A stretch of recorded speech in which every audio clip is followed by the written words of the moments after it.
Hello, my name is Heather Williams and I'm working on my master's degree through Liberty University. This is my interpersonal communication project for class HCSO 508. Next slide. I've been married for 16 years to my husband Chad, who's an ordained minister through the Assemblies of God. We have one 14-year-old son who's a student at Glade Christian Academy. I am the manager of the Behavior Intervention Services program for the local CSB.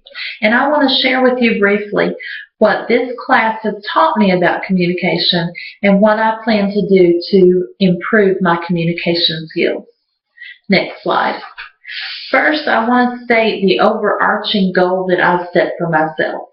My goal is to more effectively lead and serve others in the human services field, whether they are clients or staff members I supervise, to present the love of Christ in each and every situation I'm in and to each and every person that I have contact with by improving my personal communication skills.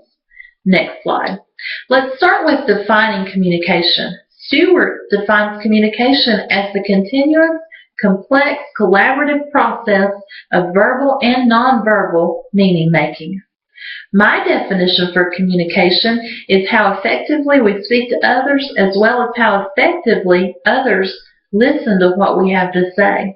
I believe communication is a twofold process that involves both parties fulfilling their part of the process, whether it be speaking or listening. Jeffrey Lawley defines interpersonal communication skills as communication that takes place between two or more individuals on a personal face-to-face level. Next slide. Madeline Burley Allen states that the real tragedy in communication is not the large blunders we make, but the small, unknowing ways in which we cut ourselves off from understanding what happened in the first place. We make the choice whether to speak or listen accurately when we communicate with others. We will get out of our relationships what we choose to put into those relationships. Next slide. Mel Carbonell came up with the DISC personality types and the Uniquely You personality profile, which categorizes our different types of our personalities and how those personality types affect our conversation and our relationships. D personalities are active and task-oriented. They are people who are directing, driving, demanding, dominating, determined, decisive, and doing. I personalities are classified as active and people-oriented. They are inspiring, influencing, inducing, impressive, interactive, and interested in people. Next slide. C personalities are classified as passive and task-oriented. They are cautious, competent, calculating, compliant, careful, and contemplative. S personalities are classified as passive and people-oriented. They are steady, stable, shy, security-oriented, servant, submissive, and specialist. Next slide. Carbonell's Uniquely You personality types states that my personality type is SC. Some of the positive things about my personality that I've noticed in myself and that were pointed out by Carbonell is that I'm regarded as a good friend.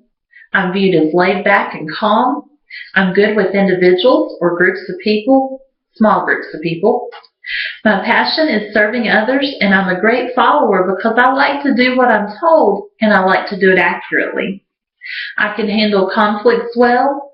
I enjoy improving the quality of life for other people, and I have a strong sense of right and wrong. Next slide. Some of the negative things about my personality type that I have noticed about myself and that were pointed out by Carbonell is that I'm very bogged down at times on the details of things. I'm overly concerned about what others think and feel. At times, I'm too soft and cerebral. I'm not comfortable speaking in large crowds, and I can hurt myself or others emotionally because of my fear and uncertainty. Next slide. I've also completed the Queendom Interpersonal Communication Test, and I scored 68 out of 100 for insightfulness. The positives of this score is that I'm fairly adept at interpreting other people's words and actions and seeing things from their perspective, with some rare misunderstandings at times. And I also try very hard to place myself in other people's shoes in order to better understand them. Next slide. The negative part of this score is that at times I pay more attention to the message I'm trying to send than how the other person is perceiving or receiving that message. Next slide. One of the barriers to communication I notice in myself is that each of us come from different backgrounds, and that makes it difficult to talk sometimes and to understand. Jeffrey Lawley stated that communication barriers can be created by differences in education or socioeconomic backgrounds as well. As we each come from different backgrounds, we each come to the conversation with a different perspective. Our different perspectives, according to Daniel Katz, is our language, which is symbolic in nature, and that it can only evoke meaning in the recipient if the recipient has experiences corresponding to the symbol. I need to take time to think about where the person I'm speaking with is coming from and try to bridge that gap with each person so that my communication is successful. Successful communication is not only the verbal words I speak, but the background of both myself and the person I'm speaking with. Next slide. Katz stated that the imperfection of language is not due solely to the weakness of its representation quality. Another barrier I find in myself is that I pay more attention to the message I'm sending than making sure the other person interpreted that message accurately. James Peterson states, "It is possible for us to say things directly if we take time to be clear about what we really want to say." I think it's important here to make sure that we clarify with the person we're speaking with, maybe by asking questions. Next slide.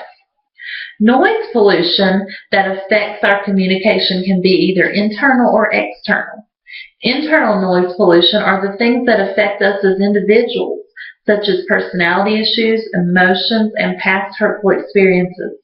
We may have something going on with us at the time that just clouds our ability to concentrate on the other person. James Peterson calls those past hurtful feelings the hurt feeling residue.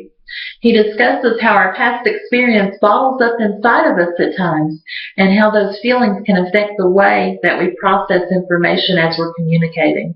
This affects our ability to speak clearly as well as listen effectively.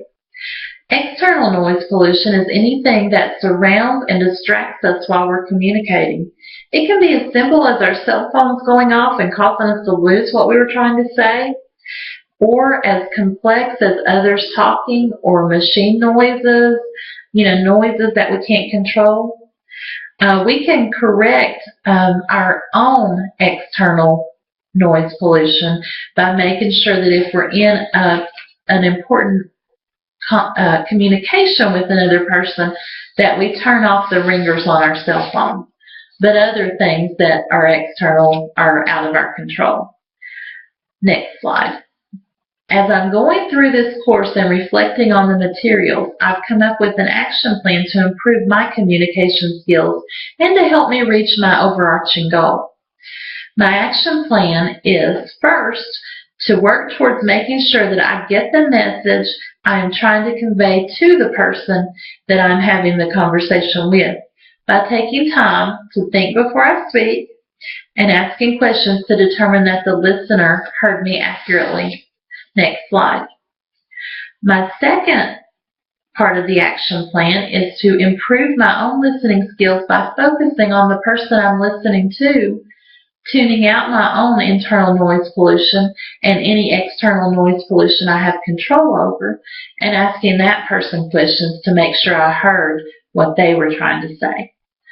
The third and final part of my action plan is to utilize the Bible as my guide in each and every situation, praying always for guidance, especially in difficult conversations, so that the light of Christ is shown through me in each and everything I do and each and every person I come into contact with. Thank you.